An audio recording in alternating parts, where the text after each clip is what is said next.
Comme il y a le paradis et l'enfer, il n'y a que deux voies. La voie de l'excellence et la voie de l'oubli de soi, de la négligence de son excellence.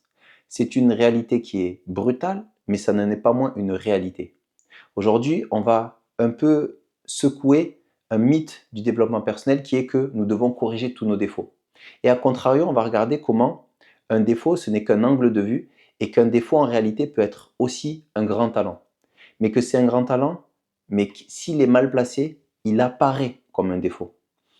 On va regarder comment la voie de l'excellence, ce n'est peut-être pas une montagne à grimper, mais au contraire un fleuve à laisser couler dans sa voie naturelle. Je m'appelle Kevin Adeoti, je suis révélateur de potentiel chez Genius Zone et tous les jours j'accompagne des personnes à découvrir leur mode opératoire identitaire et itératif, leur MO2I, afin qu'ils puissent trouver un projet professionnel aligné avec leur génie intuitif, leur génie singulier et qu'ils puissent s'épanouir, se réaliser dans leur mission de vie. Donc on l'a dit, le premier point que j'aimerais aborder, c'est le défaut.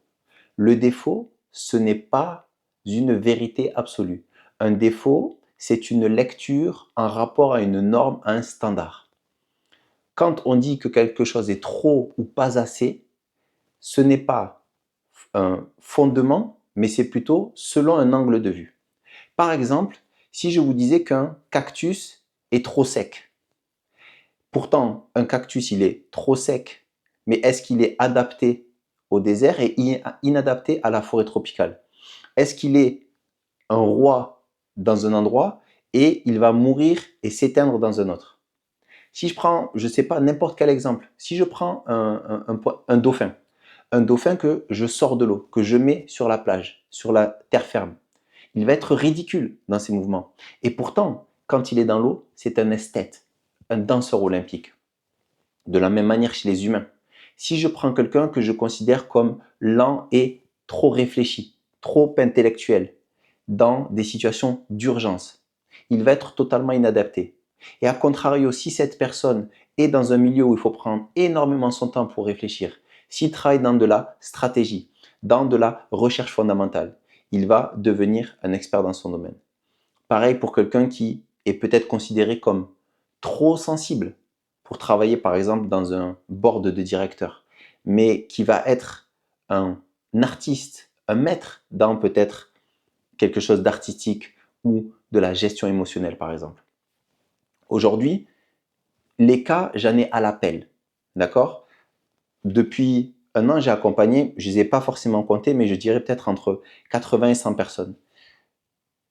J'ai le nombre de cas de personnes qui voyaient un défaut comme étant un défaut, mais quand on change d'angle de vue, comprennent qu'en fait, c'était une qualité, mais mise en face des mauvaises personnes ou au mauvais endroit, c'est incalculable. C'est presque à chaque fois, à chaque personne que j'accompagne, puisque quand on découvre le MO2I, on découvre en effet que ce n'était qu'une clé de lecture. Par exemple, là actuellement, j'accompagne plusieurs personnes, mais il y a deux jeunes femmes qui me viennent en tête. La première qui est dans un domaine où elle est commerciale. D'accord? Elle est commerciale pour une société, elle est en freelance, enfin elle est en freelance, mais elle a quand même un supérieur hiérarchique. C'est pas directement, c'est pas une autorité directe, mais c'est une autorité plutôt horizontale, à qui elle rend pas des comptes, mais elle est mentorée par cette personne. Eh bien, elle me racontait au fil de l'accompagnement comment elle comprenait les critiques entre guillemets de son manager sur des choses qu'il considérait être des défauts pour lui, alors qu'en réalité c'était les qualités de cette personne, mais que en voulant la faire travailler comme lui pensait qu'il fallait travailler, eh bien il étouffait le potentiel de cette personne. Et comment maintenant qu'elle a un angle de vue nouveau sur elle-même, elle peut prendre une nouvelle perspective sur son travail actuel, sur le rapport qu'elle a avec ce manager ou ce mentor. Elle peut changer sa communication avec lui et surtout, elle peut se déculpabiliser de se penser nulle, alors qu'en réalité, elle est excellente, sauf que son excellence était étouffée parce qu'elle suivait un protocole figé. Donc, une qualité pour elle qui était par exemple le fait d'être excellente dans l'urgence, excellente pour créer la surprise, pour mettre le dernier coup de chaud quand il y a besoin. Eh bien, comment cette j'allais dire ce goût-là, ou plutôt cette facilité-là à gérer des urgences, n'était pas du tout sollicité dans son métier. Au contraire, on lui demandait d'être beaucoup dans le prévisionnel, et comment justement c'était totalement inadapté, et comment maintenant elle peut regarder et adapter son métier actuel à sa manière de faire. Dans un premier temps. Dans un deuxième temps, on est en train d'étudier justement les autres projets dans lesquels elle pourra totalement se déployer dans justement son excellence. La deuxième personne, c'est une personne qui était en voie on était en train de lui proposer une rupture conventionnelle, d'accord? Elle travaillait dans le milieu de la petite enfance, on lui proposait une rupture conventionnelle, et dans le courrier de la rupture conventionnelle, on lui indiquait les différents défauts qu'elle avait. Et elle, quand elle lisait cette lettre, elle avait l'impression, en effet, qu'elle avait beaucoup de défauts, que tous ces éléments-là étaient factuels, et c'était, on le verra, factuel, mais sous le prisme de la directrice de cette institution, de cette agence ou de cet établissement plutôt. Je lui ai posé la question et du coup, elle m'a lu les défauts, les critiques entre guillemets qui étaient faites dans cette lettre. Eh bien, quand on a regardé son MO2I, quand on a regardé cette lettre, on a totalement compris ce que la directrice entre guillemets lui reprochait. Et ce qu'elle lui reprochait, ce n'était pas des défauts qu'elle avait, mais c'était plutôt que cette directrice attendait certaines choses dans un certain poste, et que cette personne, dans son excellence, ce n'est pas les choses dans lesquelles elle excelle. Donc ce n'est pas des défauts qu'elle avait, c'était juste qu'on lui demandait de faire des choses qui n'étaient pas déjà dans sa fiche métier, mais qui surtout n'allaient pas mettre en exergue son excellence. Et du coup, là on voit que les défauts, donc ce qu'on appelle les défauts, ne sont à chaque fois que des angles de vue. Et je dis tout le temps aux personnes que j'accompagne, et je le dis en rigolant, dès qu'on vous dit que vous êtes trop ou pas assez, ou même quand vous-même vous dites je suis trop ou pas assez, rajoutez absolument tout le temps par rapport à quoi, par rapport à qui. Je répète, à chaque fois que l'on vous dit vous êtes trop, vous êtes pas assez, ou que vous-même vous dites je suis trop ou je suis pas assez, et que donc il faut que je fasse ceci, il faut que je fasse cela, rajoutez tout le temps par rapport à quoi, par rapport à qui. Comme ça, vous pouvez mettre en perspective et regarder que le défaut n'est que dans un prisme, dans un regard, dans une interprétation, une représentation que la personne se fait dans un domaine particulier. Et bien entendu, il y a des personnes qui seront adaptées dans un environnement, inadaptées dans d'autres. Et j'en reviens à quoi? Au MO2I, le mode opératoire identitaire et itératif. On le voit quand on débute l'accompagnement avec le MO2I, j'aime bien dire aux personnes, c'est un accompagnement où on va se concentrer absolument pas sur tout ce qu'on appelle défaut. Pourquoi? Parce que dans le MO2I, qu'est-ce qu'on découvre? On découvre que chaque personne, absolument chaque personne, toutes les personnes qui regarderont cette vidéo, vous avez une singularité dans l'action. Qu'est-ce que ça veut dire? Vous avez une manière qui est unique de voir, de percevoir, d'analyser le monde et de créer des solutions dans certaines situations. Mais ce que on indique, ou du moins ce qu'on découvre dans le MO2I, c'est que notre façon d'agir, elle est excellente, excellente, dans certains contextes, dans certaines situations. C'est-à-dire qu'on va être beaucoup plus créatif dans certaines situations, dans certains contextes. Et également, notre manière de faire va être beaucoup plus adaptée dans certains contextes que dans d'autres. Et donc, ce dont on se rend compte, c'est que quand mon MO2I n'est pas dans le bon environnement, face aux bonnes personnes, eh bien, je vais peut-être ne même pas me rendre compte que j'ai une excellence. Pourquoi? Parce que comme je dois agir hors nature ou dans un contexte qui ne met pas en lumière là où j'excelle, eh bien, je vais quoi? Je vais paraître lambda, commun, banal, médiocre, voire mauvais. Pas ouf, voilà. Et ça, c'est pourquoi? Parce que je ne suis pas dans le bon environnement. Et donc, mon excellence n'est pas mise en lumière. Donc, j'ai une excellence. Tout le monde, absolument, chaque être humain sur cette terre a une excellence dans l'action. Mais quand il n'est pas dans le bon contexte, il peut être justement plutôt médiocre. Et considérer qu'il est nul, qu'il a des défauts, qu'il doit corriger certains défauts, qu'il doit faire ceci, faire cela. Et on le voit, par exemple, j'aime bien le film, c'est quoi, comment il s'appelle déjà? Will Hunting, par exemple. Will Hunting, pour ceux qui l'ont vu, voilà, c'est Matt Damon quand il est jeune, avec, je crois, Robin ou Robbie Williams, je sais jamais. Non, Robbie Williams, c'est le chanteur. Robin Williams? Robin Williams, je sais plus. Vous me corrigerez dans les commentaires si je me trompe. Robin Williams, qui est donc Matt Damon, c'est un génie des mathématiques et Robin Williams, c'est son psychologue, pour faire court. Et en résumé, Matt Damon, c'est un génie des mathématiques qui va résoudre une équation absolument insolvable, entre guillemets, ou du moins elle est solvable, mais pour seulement des génies. Mais il le fait en étant balayeur de, je ne sais plus si c'est Harvard ou le MIT ou peu importe, une des grandes universités américaines. En tout cas, Boston, ça c'est sûr, parce qu'il est, je crois, d'origine irlandaise dans le film, enfin bref. Et en fait, on se rend compte quoi, que dans le mauvais environnement, eh bien, mon excellence, elle va être étouffée. Elle ne va pas briller. Alors que dans le bon contexte, eh bien, si ce génie, je le mets face à des problèmes, des équations très complexes, je le mets dans un contexte de recherche peut-être ou autre, eh bien, je vais pouvoir exceller dans ce domaine. Moi, si je parle de moi, par exemple, c'était ce qui s'est passé. J'ai passé beaucoup d'années dans le domaine de l'ingénierie. J'ai été travailler d'abord dans la supply chain, puis ensuite dans la qualité. Et dans la qualité, je me suis spécialisé notamment dans la gestion des fournisseurs. Donc pendant des années, j'ai fait de la gestion qualité fournisseur. Et je dirais que au bout de pas mal d'années, j'avais beaucoup d'expérience. Donc j'avais les compétences. Ok, j'avais les compétences. J'étais ce qu'on appelle senior. J'étais même appelé, on peut dire que j'étais entre guillemets senior expert dans mon domaine. Mais moi, personnellement, et on le verra plus tard dans ce que je vais appeler le spectre de l'excellence, j'étais juste bon, mais j'étais pas excellent dans mon domaine. Pourquoi? Parce que je n'étais pas dans ma voie naturelle. Donc il y avait beaucoup de choses qui me demandaient beaucoup d'efforts. Pourquoi? Parce que ce n'était pas ma manière naturelle d'agir. Ce n'était pas quelque chose qui était important pour moi. Donc quand ce n'est pas important pour moi, j'ai besoin de quoi? D'une motivation extérieure, d'une motivation extrinsèque. Alors qu'en réalité, quand je suis dans quelque chose qui me nourrit, qui me motive à moi à l'intérieur, eh bien, je suis dans une motivation intrinsèque. Je n'ai pas besoin que quelqu'un me dise pour faire. Je suis motivé de moi-même. Et donc, je n'attends même pas de résultat pour agir dans le plaisir et la fluidité. Donc ça, c'est important.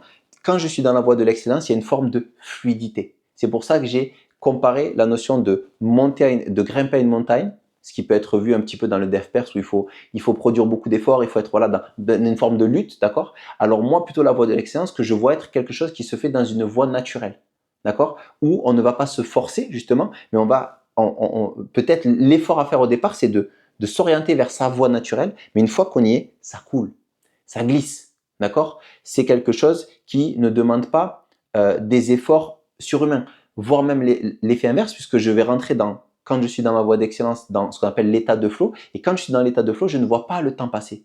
Je peux perdre la notion de l'espace. Et donc, je peux passer des heures à faire quelque chose sans m'en rendre compte et en produisant des résultats exceptionnels, alors que je ne cherche même pas le résultat, je prends du plaisir dans l'action elle-même. D'accord? C'est d'ailleurs une citation de Deepak Chopra que j'avais déjà dite dans ma vidéo précédente sur la mission de vie, où en fait, quand on est dans notre talent caché, quand on commence à le mettre au service des autres, eh bien en fait, on s'extasie dans l'action en elle-même. Peu importe le résultat, on s'extasie dans l'action. Et forcément, si je m'extasie dans l'action et que j'excelle dans l'action, il y aura des résultats positifs. C'est une conséquence, ce n'est plus un objectif. Donc, j'ai pas besoin de la carotte pour avancer. Là, j'ai pas besoin de la carotte extérieure, j'ai un feu intérieur parce que je suis dans ma voie naturelle et donc ça coule, c'est fluide, je ne me force pas à agir. Ça, c'est essentiel. Dans le regard, la lecture du MO2I, ma manière d'agir, il n'y a absolument aucun défaut. C'est juste que là où je vais exceller, c'est dans ma manière unique et donc face et dans le bon environnement, dans le bon contexte. D'accord? Je n'ai pas de défaut à agir, c'est plutôt que je suis mal positionné. Et souvent, je suis mal positionné parce que je ne me connais pas donc, et j'ignore même que j'ai une excellence, de un. De deux, en ignorant que j'ai une excellence, j'essaye de faire comme on m'a dit de faire. Et on le voit bien. Si je prends l'exemple, par exemple, de, je sais pas, quelqu'un qui démarre, quand on démarre notre vie professionnelle, généralement, on a des gens autour de nous qui vont être un petit peu des mentors, des gens que l'on va suivre. Je parlais tout à l'heure de l'exemple de la jeune femme qui a un mentor dans son métier. Donc, comme elle est nouvelle, elle apprend. Donc, elle apprend, elle pense qu'il y a une seule manière de faire.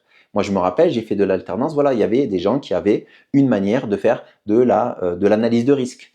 Certes, il y a des outils, des méthodes, mais je parle vraiment dans la réflexion interne, d'accord? Dans la manière de produire les choses, dans la manière de créer une présentation, dans la manière de, de, de se préparer avant une chose plutôt qu'une autre. Et là, on se rend compte que si on rentre en alternance, en apprentissage, dans le domaine de l'artisanat, dans l'ingénierie, peu importe, et qu'on se retrouve avec des personnes qui nous disent qu'il y a une seule façon de faire. C'est ça la bonne méthode. Et qu'on est jeune, qu'on a peut-être un peu un manque de caractère et qu'on n'ose pas s'imposer. Eh bien, qu'est-ce qu'on va faire? On va essayer de copier cette manière de faire, mais la manière de faire de la personne, elle ne peut pas être la nôtre, puisque c'est singulier, une manière de faire. Donc, je vais faire quoi? Je vais étouffer ma manière d'être excellent, et en étouffant ma manière d'être excellent, comme j'ai dit au début, il n'y a que deux voies. Soit je vais dans l'excellence, soit je vais dans l'oubli, la négligence. Et là, les conséquences, c'est que, on le verra dans le spectre, eh bien, l'énergie, elle n'est pas très haute, l'impact, il est assez faible, et moi, l'estime de moi, la confiance en moi, elle n'est pas to the sky. Voilà, donc ça, c'est le point du MO2I. Et d'ailleurs, pour un peu corroborer cela, la notion de ne pas travailler sur ses défauts, mais au contrario, d'appuyer sur ses forces, ça, c'est la voie des gens qui ont excellé dans un domaine. C'est la voie des gens qui ont excellé dans un domaine, et dans cela, j'aimerais bien donner, par exemple, un exemple, qui est le fait que euh, le... Comment il s'appelle je cherche son nom. Tiger Woods. Tiger Woods, on le connaît, c'est la plus grande légende du golf. J'ai presque envie de dire, moi, avant Tiger Woods, et même aujourd'hui, je ne peux pas citer un seul golfeur de toute l'histoire. Après, c'est moi, d'accord? Je dis pas que c'est le cas pour tout le monde. Il y a des gens peut-être qui sont intéressés par ça, mais ce que je veux dire, c'est que il a mis le golf sur la carte du monde. Avant Tiger Woods, je pense que la figure du golf n'était pas connue. Alors qu'ensuite, il y a eu des jeux où il y avait sa tête, son visage, etc. Il est devenu la figure. C'était un des sportifs les mieux payés, alors qu'il faisait du golf. Donc, pas un sport qui est ultra médiatisé. Il est certes suivi dans pas mal de pays, mais ça reste une niche. C'est pas un sport qui est aussi démocratique que le football. Et donc Tiger Woods, pour en revenir à là, il y a une petite histoire qui est racontée par rapport à lui, c'est que Tiger Woods, il avait un gros, entre guillemets, défaut. Là aussi, on va voir pourquoi. Il avait une grande difficulté plutôt une fois qu'il rentrait dans les coins où il y avait du sable, donc quand la balle, elle arrivait dans les coins où il y avait du sable, dans les greens de golf, il y a des endroits où il y a une zone sablée, des zones sablées, c'est pour rajouter de la difficulté, d'accord, sur le parcours, eh bien, il avait énormément de mal à en sortir. Énormément de mal à en sortir. Le premier réflexe, c'est quoi? Ben, il faut que je travaille sur ma capacité à sortir de ce sable. Parce que si je tombe dans ce sable, ben, c'est une galère. C'est compliqué. Qu'est-ce que lui a dit son coach? Tiger, you're wrong. Tiger, we're gonna do better. Qu'est-ce qu'il lui a dit? Il lui a dit, Tiger, toi, ta force, c'est le swing. Tu as, là j'extrapole, hein, bien entendu, je scénarise. Toi, tu as un génie dans le swing. Tu as quelque chose dans le swing que personne n'a. Eh bien, on va appuyer sur ce swing, on va capitaliser sur ce swing et tu vas faire quoi? Tu vas faire en sorte que tu n'ailles jamais dans cette zone sablée. Dans l'industrie, on appelle ça quoi? Une action préventive. Il y a les actions correctives où il faut corriger quelque part dans un processus quand il y a eu un problème sur une pièce où on va venir corriger qu'est-ce qu'il y a dans le processus à provoquer cette erreur. Il y a l'action préventive qui est pour que le problème ne se reproduise plus jamais. Donc c'est prévenir même que le problème arrive. C'est ce qui s'est passé avec Tiger Woods. Qu'est-ce qu'il a fait? Travailler sur ses qualités, appuyer sur ses qualités. Et ça, c'est la même chose. Moi, j'aime bien le sport, vous l'aurez compris, ceux qui regardent mes vidéos. Dennis Rodman. Pour ceux qui ne connaissent pas, vous tapez Dennis Rodman. Personnel déjanté qui est devenu pote avec le Kim Jong-il. Je crois qu'il était ministre ou je ne sais plus trop quoi pour lui. Enfin, c'est juste... Mais avec le personnage, vous comprendrez que déjà, il y a longtemps, il était déjà dans des trucs un peu perchés. Il a suivi sa route, quoi. Mais dans le basket, Dennis Rodman, c'était un coéquipier de Michael Jordan. Dennis Rodman, il a commencé le basketball très tard. Et il avait vraiment pas beaucoup de qualité. Ballon en main, c'était assez médiocre. Le shoot, etc., il était plutôt nul. Pour un joueur professionnel, il était nul. Qu'est-ce qu'il a fait? Encore une fois, il n'a pas dit « je vais corriger justement mes défauts », mais au contrario, je vais exceller là où je suis déjà bon. C'était quoi? C'était les rebonds. Il avait des qualités athlétiques qui étaient hors normes, malgré qu'il soit petit pour son poste, qui était le poste numéro 4. Malgré qu'il soit petit, il avait des qualités athlétiques et il avait une capacité d'analyse et de mémorisation de quoi? Des trajectoires de balles. Où est-ce que les ballons, une fois qu'ils sont shootés d'ici ou de là, ils avaient tendance à aller. Alors certains me diront oui, il a analysé de façon analytique. Peut-être, mais pour mémoriser les trajectoires, même si vous y passé des heures, une fois d'être sur le terrain, ça demande une forme de talent, une forme de capacité, de qualité naturelle à le faire. Et donc, il a appuyé là-dessus et il est devenu l'excellent défenseur et rebondeur qu'on connaît, qui a participé à la gloire de Michael Jordan, car il a gagné pas mal de titres avec lui. Donc ça, encore une fois, c'est quoi? La voie de appuyer sur mes qualités plutôt que sur mes défauts. Et on pourrait même le voir sur des entreprises à plus grande échelle. Une entreprise qui se perd à faire des choses qu'elle ne maîtrise pas, elle va perdre du temps, de l'énergie, alors que quand elle focus là où elle a un banger, là où elle a vraiment comment dire, quelque chose de supérieur aux autres, eh bien c'est là qu'elle doit quelque part se maintenir pour tout le temps garder cet écart en fait. Mais si elle reste dans son domaine, si elle se perd dans notre domaine, elle peut être amenée à justement à perdre à perdre en efficience, à perdre en qualité, à en perdre surtout en démarcation des autres de manière entre guillemets naturelle, parce que pour une entreprise, vous avez compris que ce n'est pas des dons génétiques ou des dons naturels. Donc ça, c'est important. Et c'est la même chose pour absolument tous ceux qui ont excellé. Ils ont excellé à leur manière. Léonard de Vinci, Steve Jobs, dans tous les domaines, dans l'ingénierie, Nikola Tesla, ils avaient leur façon de faire, ils n'ont pas suivi celle des autres.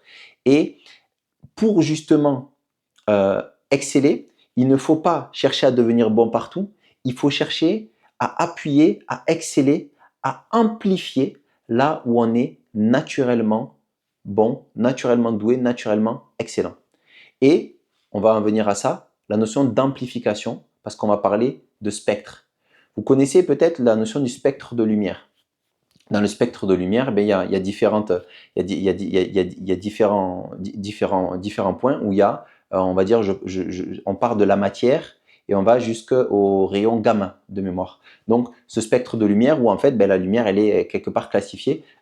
Et dans ce spectre de lumière, eh bien, à chaque endroit, il va y avoir des niveaux de lumière, de densité différentes, et notamment aussi l'énergie qu'il va y avoir dedans va être différente. C'est-à-dire que plus je suis dans les rayons gamma, plus l'énergie elle est haute, plus je descends, moins l'énergie elle est dense, de manière intrinsèque. Après, c'est un peu plus complexe, mais de manière intrinsèque, il y a un peu plus d'énergie dans un rayon gamma que dans un infrarouge ou une onde ou de la matière. Donc, de la même manière que les spectres de lumière, j'aimerais vous introduire au spectre de l'excellence. D'accord? Qu'est-ce que c'est le spectre de l'excellence? Le spectre de l'excellence, moi je l'ai perçu comme ça m'est venu comme ça vraiment, puisque je lisais un livre justement qui parlait du spectre de lumière, et ça m'a fait penser à la notion du spectre de l'excellence. En effet, l'excellence c'est quoi? C'est un spectre. Donc comme j'ai dit, soit on est dedans, d'accord? Soit on est à l'extérieur. On ne peut pas être entre les deux, d'accord? Il n'y a pas de purgatoire. Il y a le paradis, il y a l'enfer, il n'y a pas de purgatoire. En tout cas, moi, dans ma foi, cette notion de purgatoire n'existe pas. Ça ne regarde que moi, mais le principe que je voulais dire, c'est que l'excellence, on y est ou on n'est pas dedans. Et donc, pourquoi c'est un spectre? Eh bien parce que on va être à des degrés moindres, proches ou moins proches de l'excellence.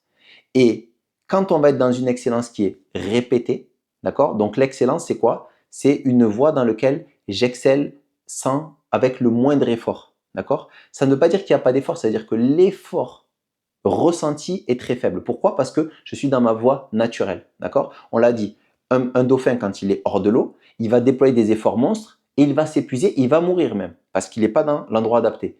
Ici, il fait les mêmes mouvements dans un environnement qui est adapté pour lui, il va être un virtuose. Enfin, un virtuose, un esthète, pardon. Parce que la virtuosité, on verra, c'est un concept qui est que justement, quand je vais répéter mon excellence, c'est-à-dire que quand je vais être dans une voie, une activité professionnelle, même une voie de façon plus générale, une voie où je suis là où j'excelle naturellement, fluidement, avec du sens et du plaisir, parce que c'est tout ça le MO2I, eh bien à ce compte-là, quand je vais répéter ça, quand je vais être dans cette voie-là, eh bien en répétant cette activité de nombreuses années, eh bien je vais étendre de manière exponentielle mon impact et je vais devenir un virtuose de mon métier, quel que soit le métier. On peut être un virtuose dans la plomberie, on peut être un virtuose dans la maçonnerie, on peut être un virtuose dans l'ingénierie, on peut être un virtuose dans des choses intellectuelles, dans des choses physiques, dans des choses artisanales, dans des choses manuelles. En effet, le rayon, il est immense dans quoi on peut exceller. Mais par contre, on va exceller que dans notre voie naturelle. Ça, c'est absolument essentiel. Et donc, j'ai parlé du spectre de l'excellence parce que pour moi, c'est un petit peu ça. Pour moi, c'est un petit peu ça. Et du coup, le spectre le plus haut de l'excellence, c'est la virtuosité. D'accord? Quand je suis dans la virtuosité, je l'ai dit, c'est quand je suis dans mon excellence de manière répétée. Mais quand je vais être dans la virtuosité, je vais être dans quelque chose où je vais vivre un état de plénitude. Un état, comme l'a dit Deepak Chopra, d'extase. Un état dans lequel je vais réussir de manière hors norme. D'accord? Je vais réussir de manière hors norme parce que je suis dans ma voie singulière. Au-delà de la réussite hors norme, je vais être dans quelque chose où mon rayonnement va être optimal. Je vais être dans là où ce que je peux apporter au monde d'optimal. Je ne peux pas apporter plus. Et là, dans ce cadre-là, quand je suis un virtuose dans mon domaine, là, j'impacte le monde, je change le monde. D'accord? Les virtuoses dans leur domaine, à leur échelle, attention, à leur échelle, ils impactent, ils influencent le monde positivement, car ils sont dans leur rayonnement maximal. Je parle de rayonnement, vous avez compris, spectre de lumière, rayonnement, on a un petit peu un lien qui se fait. Le deuxième point, bien entendu, c'est des catégories que j'ai créées moi. Ce n'est pas quelque chose qui existe. Hein, ok? Dites pas, oui, où est-ce que tu as pondu ça? Qu'est-ce que tu me racontes? Voilà. C'est une clé de lecture, comme d'habitude. Toujours, la subtilité, la nuance. Moi, ça me caractérise beaucoup, la notion de nuance. Même si j'ai dit qu'il y a deux voies dans l'excellence, parce que pour le coup, parfois il n'y a pas de nuance, mais généralement j'aime la nuance. Donc, j'aime parler de ma lecture à moi. Le deuxième point, c'est l'excellent. Quelqu'un qui est excellent, comme j'ai dit, c'est quelqu'un qui est dans sa voie singulière. Donc, il a identifié un projet qui est quoi? Qui est parfaitement aligné avec sa manière naturelle de faire. Donc, à ce compte-là, qu'est-ce qu'il va vivre? Il va vivre un état d'alignement, un état d'épanouissement, où son rayonnement, il est quand même élevé. Ok? Il a un rayonnement autour de lui qui est élevé. Il n'est pas optimal parce que peut-être il est au début de cela, et du coup, sur le chemin, il va à chaque fois sublimer son excellence et devenir un virtuose, mais pour le moment, il en est au niveau excellent. Donc là, il va éclairer les autres, il va quand même impacter positivement et durablement autour de lui. D'accord? Positivement et durablement et aussi puissamment autour de lui. Troisième niveau, c'est le domaine de l'expert. L'expert, là, il n'est pas totalement dans son MO2I. Il y a une partie de son activité où il est dans son MO2I, mais il y a aussi beaucoup de parties qui sont de la compétence acquise. D'accord? Donc, quelque chose qu'il a appris à faire. Donc, il n'est pas totalement dans son intuition, il n'est pas totalement dans sa singularité naturelle. Donc, lui, il y a quand même, au bout de quelques années, il a acquis une expertise. D'accord? Il a quand même une partie de son MO2I. D'accord? Donc, son job, quelque part, ne lui déplaît pas. D'accord? Il peut même y prendre une forme de plaisir, pas totale, mais une forme de plaisir. Mais il y a surtout un sentiment de fierté, d'accord? Il est quand même satisfait, une satisfaction d'être un expert. Il va y avoir une forme au niveau énergétique, il va être quand même quelqu'un d'orienté, d'assez stable. Il va avoir un impact où il va s'améliorer petit à petit. Il va améliorer les choses autour de lui. Donc, il améliore, il optimise. Ça, c'est un expert, d'accord? Il améliore les choses autour de lui. Et un expert, alors là, on ne l'a pas dit d'ailleurs, parce que je n'en ai même pas parlé, mais j'y reviendrai. Mais dans ces rayons-là, on parle aussi de réussite matérielle. D'accord?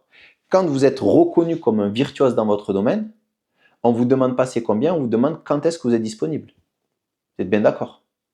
On vous demande quand est-ce que vous êtes disponible. Peu importe le métier, je me répète. Un plombier qui est un plombier de fou, d'accord? Un menuisier qui est un menuisier de fou, lui, son problème, c'est pas de remplir son carnet de vente.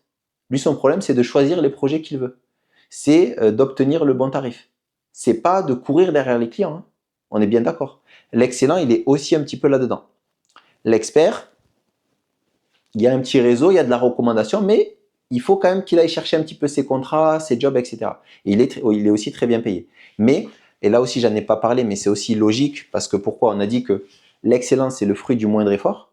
Et bien entendu, plus je suis dans la virtuosité, moins l'effort ressenti est important. Et d'ailleurs, quand je suis dans un état où je suis dans la virtuosité ou l'excellence, je vais même gagner en énergie. Quand vous faites quelque chose où vous ne voyez pas le temps passer, où vous y prenez un grand plaisir, vous avez beaucoup de facilité à rentrer, beaucoup de difficulté à sortir. D'accord? Le problème, ce n'est pas de démarrer, le problème, c'est plutôt de s'arrêter. Bien, dans ces domaines-là, et on ne parle pas de le faire parce qu'il faut le faire, parce que le job d'être un workaholic, comme disent les Anglais, c'est-à-dire vraiment d'être un alcoolique du travail, et parce qu'on veut réussir, parce qu'on veut grimper. Non, non, non, on parle que la motivation, on n'a aucune motivation quelque part à aller chercher. Le feu, il est là. quand on est dans l'activité. Donc là, je vais gagner en énergie. C'est-à-dire que même quand je vais travailler 10 heures, je vais finir la journée avec presque en ayant gagné de l'énergie. Et on peut même parler de ça d'un point de vue santé, hein. Santé physique, santé mentale, tout ce qui va avec. Hein. D'accord? Il y a vraiment tout qui s'aligne. Il y a tout qui se met à notre service. Notre corps, les autres, etc. Quand on est dans ces niveaux-là. Pourquoi? Parce qu'on s'est mis dans sa voie singulière. Je répète, 2 voies. Paradis ou l'enfer. J'exagère, mais vous l'aurez compris. La voie de l'excellence, la voie de la négligence de l'excellence. La personne qui est bonne, le bon élève, lui c'est un bon exécutant, d'accord? Il y a une petite partie de son MO2I qui est sollicitée, mais c'est quand même pas la majorité. Il est dans une forme de sécurité, d'accord, dans son job, mais on va dire qu'il y a assez peu d'élan. Après, il a quelque part une énergie qui est conditionnelle. Voilà, tel projet ça va, telle équipe ça va, telle saison ça va, le mardi ça va mieux que le lundi, etc. C'est conditionnel, conditionnel, conditionné au niveau de son énergie. C'est pas quelque chose de stable. Et il va être dans une forme où il va maintenir le système. Ça, c'est les personnes qui maintiennent le système. Il n'améliore pas, il le maintient. Il est bon, mais il est remplaçable quand même. Ça reste quelqu'un qui a un peu de compétences, qui a acquis des compétences, mais c'est pas foufou. Moi, comme je vous ai dit, selon moi, quand je parle de la courbe, avant, j'étais ici, j'étais dans le bon. Voilà. Donc, je peux vraiment savoir la différence que c'est entre être aligné, sentir qu'on a un impact autour de nous qui est durable chez les autres et sentir qu'on était juste là, un maillon du système. Voilà, celui qui est bon, c'est un maillon du système. Il fait rien, il fait pas de mal, il fait pas de bien, c'est neutre, on va dire, entre guillemets. Ensuite, là, on part là, on descend vers l'enfer. Là, on descend vers l'enfer et il y a l'intérêt de cette vidéo, l'intérêt que je dis ça, c'est que là, on n'est pas mort. Donc, on n'est pas en enfer pour l'éternité. C'est pas une fatalité. Vous m'aurez bien compris. La médiocrité. La médiocrité, c'est quoi? Ben là, beaucoup de frustration. Là, pour le coup, mon MO2I, on le cherche. Je suis dans ma voie naturelle, mais vraiment une fois tous les 36 du mois. Donc, c'est assez rare. Donc, de la frustration, de l'anxiété. C'est pénible. Faut se lever, faut aller au taf. Là, je suis dans des semaines, des journées qui sont lourdes. Mon énergie, elle est faible, elle est dispersée. C'est vraiment très dur de me concentrer sur le taf. Moi, personnellement, je sais que il y a des périodes où je me suis senti médiocre. J'étais bon parce que j'avais des compétences, j'avais de l'expérience, mais il y avait vraiment des moments où je me sentais c'était poussif quoi. Fallait aller au taf, où il y avait telle tâche à faire dans le métier et là c'était d'une lourdeur folle. Et d'ailleurs, je reviens aussi, je mets un petit peu là aussi de nuance, c'est que quand je suis dans la virtuosité, là, je fais quasiment plus de choses qui me déplaisent.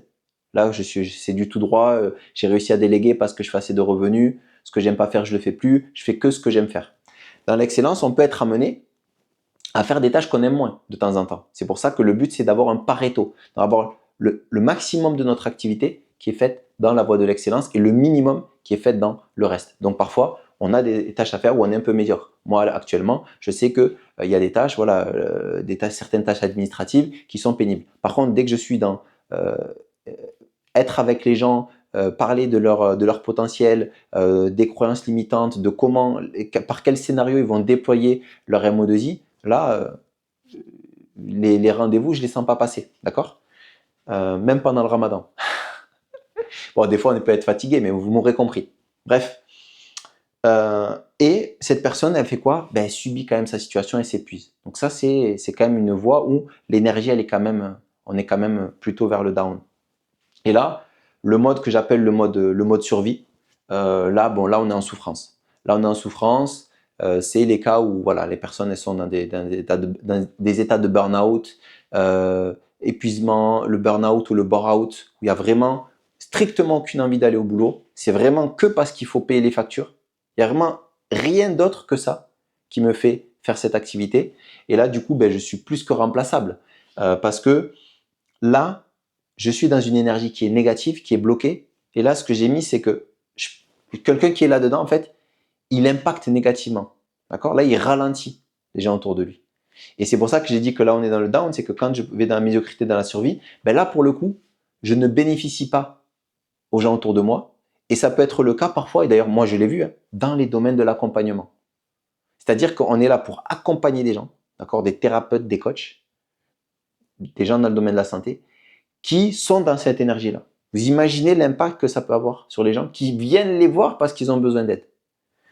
Pour moi, c'est une dinguerie. Mais je le vois, je l'observe. J'en ai discuté pas mal de fois avec des gens du métier et c'est malheureusement quelque chose que l'on observe souvent.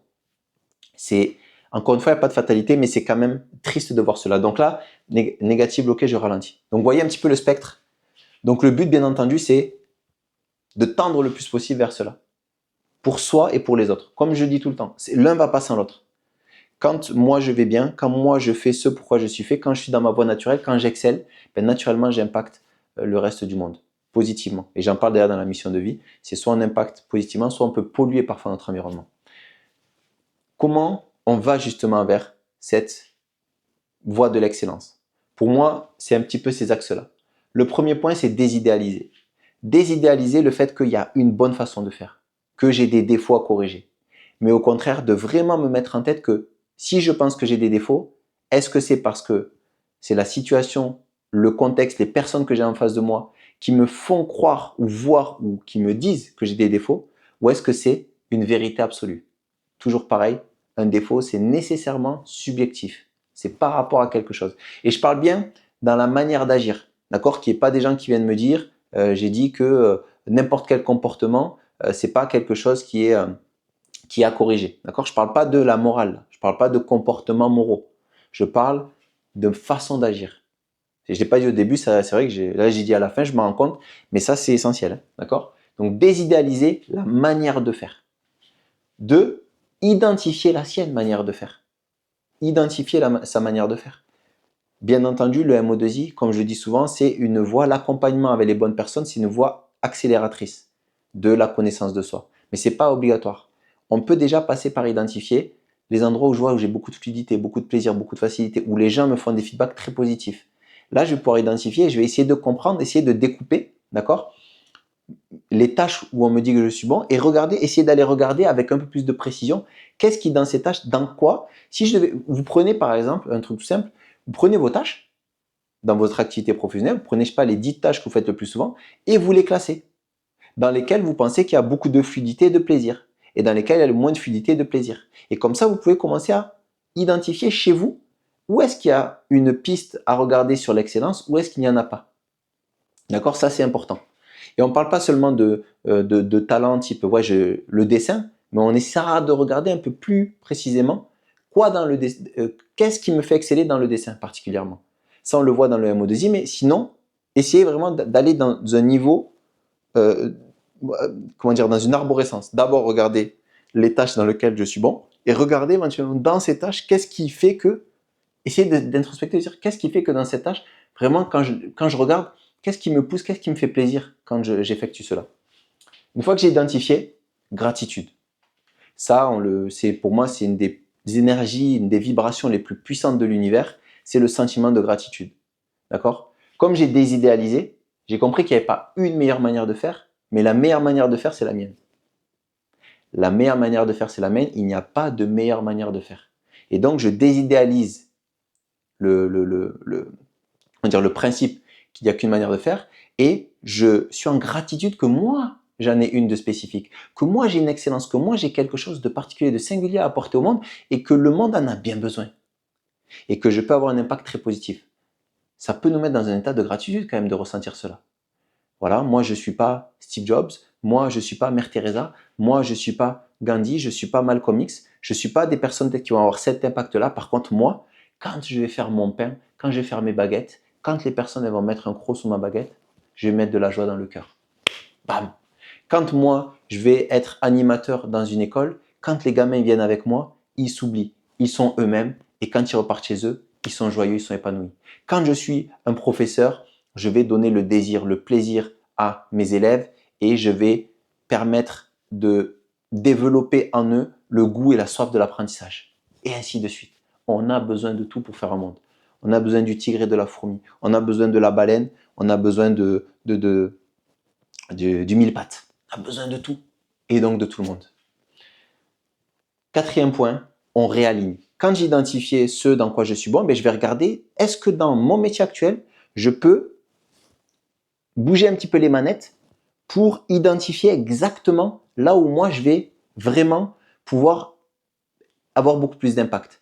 Je me souviens j'allais dire d'un jeune, il n'est pas si jeune, il s'appelait Ahmed, qui justement, il a fait son MO2I et après ça, il a réajusté sa manière de faire au boulot et là, son impact a explosé. Il n'a pas changé de travail, il a juste changé de manière de travailler au regard de sa manière de faire. Et il a un impact vraiment positif, c'est-à-dire qu'il a été vu comme étant un des meilleurs managers de sa société, ou un des meilleurs ou le meilleur, je ne me rappelle plus exactement. Il avait même été convié à un petit déjeuner avec le président de sa société, mais sa société, c'est pas comment dire, c'est pas le camping, le camping du coin, c'est une grande société américaine, d'accord. Donc, il a juste par réajuster, réaligner, eu un impact beaucoup plus énorme et nécessairement impact. Ça veut dire quoi? C'est comme si mon rayon il s'étend, en même temps, mon rayon il me revient. Ok? Donc, il y a une reconnaissance qui se fait. 5e point, s'autoriser. Quand j'ai réaligné par rapport à mon métier, rien ne m'empêche de commencer à m'autoriser, à voir plus large, à voir plus grand, à me dire, ah, maintenant que j'ai compris qu'il n'y a pas d'idéal, mais il y a mon idéal, que j'ai compris quel était mon idéal, que je suis en gratitude de cela, que j'ai commencé à réaligner, que je commence à un peu voir que, en effet, dans là et là, je suis beaucoup mieux. Et bien là, je commence à m'autoriser à voir plus grand, voir plus large et voir les possibilités sur lesquelles je pourrais aller justement étendre encore plus mon excellence et du coup, continuer vers cette voie de la virtuosité. Et j'aurais même dû la faire, en fait, je suis même en train de calculer, voilà, j'aurais dû la faire vers le haut. Voilà, c'est pas qu'un spectre, c'est une courbe. Et dernier point, explorer. Donc explorer, comme j'ai dit, une fois qu'on s'est autorisé, on va commencer à explorer. On va commencer à regarder, une fois qu'on est dans sa voie, et ça je le disais ce matin à une personne avec qui j'étais en accompagnement, quand on est dans, et je le dis à plusieurs personnes parce que c'est vrai que quand on n'est pas dedans, on peut se dire que c'est hypothétique, que c'est utopique, que c'est... Alors que la réalité, bon, tous les textes un peu mythologiques, etc., ils nous le disent, hein, c'est-à-dire que la voie du héros, c'est quand il est dans sa voie qu'il commence à avoir des miracles arriver. Eh bien, en effet, quand on est dans cette voie-là, de l'excellence, de la virtuosité, il y a beaucoup de choses qui se passent, il y a beaucoup d'énergie. Et on commence à découvrir beaucoup de choses qu'on ne pensait même pas possible de faire. Et plus on avance, plus l'horizon s'étend. Plus notre champ des possibles s'accroît. Pourquoi? Parce qu'aussi notre énergie intérieure s'accroît. Et bon, je ne vais pas partir sur l'énergie, sur le système de croyance, sur comment on vibre, mais tout cela impacte nécessairement notre vie, notre perception et les expériences qu'on va attirer à nous. Donc ça, c'est absolument essentiel de commencer on va dire, à explorer son spectre. Et j'aimerais juste terminer en disant que, pour moi, je le dis sincèrement, je l'ai dit au début en rigolant, que, en effet, il y a le paradis, il y a l'enfer. Et comme je crois dans la spiritualité, en effet, qu'il y a un paradis et un enfer, il y a un paradis et un enfer intérieur, il y a un paradis et un enfer, on va dire, dans une autre dimension, dans une autre vie. Ça, c'est mon regard à moi, mais ce prisme-là, je pourrais une analogie de l'avoir partout. D'ailleurs, comme dit Hermès, ce qui est en haut est comme ce qui est en bas. C'est-à-dire, il y a une analogie entre le spirituel, entre le matériel. Il y a toujours cette analogie qui est faite. Donc, la notion de paradis et d'enfer, je le dis vraiment parce que je pense que quand on est dans la voie d'excellence, quand on est ici, on vit une forme de paradis. Là, j'ai mis un petit cœur mignon là, virtuose, parce que je pense qu'on est dans une forme de paradis intérieur. Quand on se lève dans une forme de plénitude, une forme de gratitude, qu'on voit l'impact autour de nous, qu'on ressent l'impact autour de nous, parce que quand on en voit, on reçoit beaucoup aussi d'amour, de reconnaissance, etc. Quand on est, et je ne considère pas y être, personnellement, je considère être dans le chemin pour y aller, je ne considère pas y être, qu'on soit clair. Mais en tout cas, j'ai fait le choix, et ça je le dirai là-dessus, j'ai fait le choix de l'excellence. Mais du coup, il y a pour moi une forme de paradis ou une forme d'enfer dans ce spectre-là, dans cette notion, dans cette orientation qu'on va prendre ou pas dans nos vies. Parce que moi, je considère que comme chercher quelque part à aller au paradis ou chercher à aller en enfer ou à ne pas vouloir aller au paradis est un choix, eh bien l'excellence ou la médiocrité est un choix. On peut faire le choix d'aller vers l'excellence et du coup de poser les actions nécessaires et surtout l'état d'abord, d'accord, croire en la chose pour ensuite aller vers elle je dirais même plus que croire, avoir la conviction que ça existe, l'excellence, la virtuosité, avoir la conviction que ça existe, ça va me mettre en chemin beaucoup plus facilement pour y aller. Donc avoir la conviction, donc faire le choix de l'excellence et ne pas subir la médiocrité. Parce que comme j'ai dit au début, l'excellence, c'est un choix. La médiocrité, c'est souvent subi, mais c'est subi pas par voie extérieure, mais par négligence, par oubli de soi, par oubli de ce que la vie peut offrir, de ce que nous, on a à offrir aussi à la vie et à participer, comme j'avais dit un petit peu dans ma vidéo sur la mission de vie, à ce grand équilibre cosmique, à ce grand équilibre intérieur qui vibrera ou qui va se traduire dans un équilibre extérieur, puisque si on est tous dans une voie d'excellence, dans une voie de virtuosité, vous dites bien que dans une société qui plébiscite, qui met un peu en avant la médiocrité, prendre le choix de l'excellence et de la virtuosité, c'est prendre un choix qui est en contresens de la masse. Mais comme je le pense et je le dis souvent, je pense que la masse ne fera pas le choix de l'excellence et de la virtuosité, mais c'est à chacun de faire son choix individuel en cela, sans juger les autres, sans les pointer du doigt, sans les blâmer. C'est un choix. C'est pas quelque chose qui, comment dire, il n'y a pas à les juger, il n'y a pas à les juger, mais il y a juste à se rendre compte que c'est bien un choix de faire l'un ou de faire l'autre, qu'il n'y a personne qui nous impose de rester dans la médiocrité ou la survie, qu'il y a des voies de sortie pour y aller justement. En tout cas, c'est ce à quoi je crois. La médiocrité n'est pas une fatalité, l'excellence est un choix. La question c'est quel choix vous voulez faire pour vos vies. En tout cas, comme d'habitude, au plaisir d'en discuter, d'échanger. Si ça vous a plu, ça vous a fait réagir, n'hésitez pas à mettre des commentaires, n'hésitez pas à partager. Toujours un plaisir d'échanger avec vous par espace-temps différencié. Mais ça a été un plaisir en tout cas de partager ça avec vous. Je vous souhaite une bonne journée, une bonne soirée selon le moment où vous le regarderez. Et